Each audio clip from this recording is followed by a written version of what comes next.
Hi Graham, thank you for taking some time out of your busy schedule today. You've written another book, More Than a Woman, which is officially released now. Tell us a bit about it. Okay, well, More Than a Woman is a dark psychological thriller, and it centres around a character called Julian Hamilton Lufton. He has everything he can possibly imagine. He works in the city, he has a beautiful house in Sussex, fast cars, millions of pounds in bonuses every year, just everything that you want. But he wastes it, he ruins everybody around him, and the book follows his demise from the antagonists, people that he's treated badly, on his way to the top. It's a gripping novel, and it's very dark. I understand you went to some length to gain certain details within the book, most notably Bangkok and the in-depth descriptions of certain gender transformation surgeries. Yeah, that's right, that's right.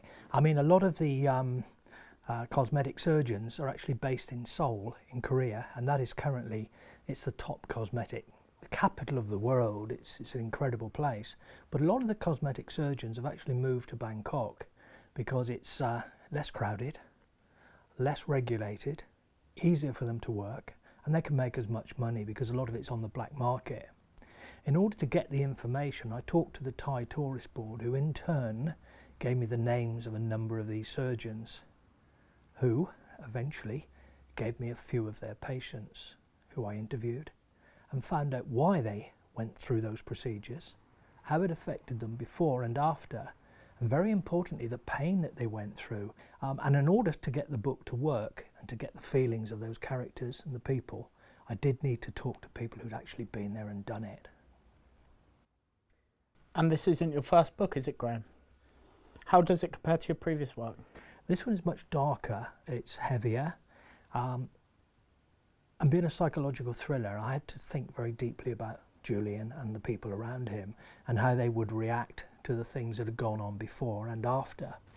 It's very different to, let's say, Hatred is the Key, which was a historical novel set in the 1800s, and Love Shack, which was my previous novel set in Amsterdam. But this is darker. This I had to really work hard on a timeline to make it work. Otherwise, it would have fallen apart. So it took me a while to do that, and a lot of thought, and a lot of dilemmas actually as to what I could put in the book. And you're local to Devon, aren't you? Yes. More specifically Exeter. You gained a background in musical production and performance. How much of an impact does this have on your writing? Tremendous amount. Anyone playing music, writing songs, anything creative, you get into a certain psyche. Your mindset is different to someone who maybe can't play music or write songs.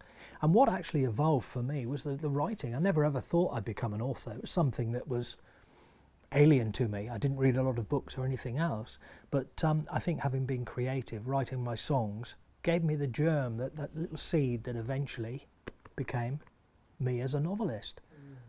This musical passion seems to seep through into your writing, doesn't it? It does, it does. I mean, I love music, going back to the 60s when I was a musician, living and working in Germany and other places all across Europe actually, with some famous people. But what I wanted to do was to use a song title for each chapter, and also in the title of the book, More Than a Woman. Using the chapter headings of songs gives you a clue to what's going on in that chapter. From reading your books, Graham, in particular More Than a Woman, I notice you have a specific style of writing. Can you describe that style to us?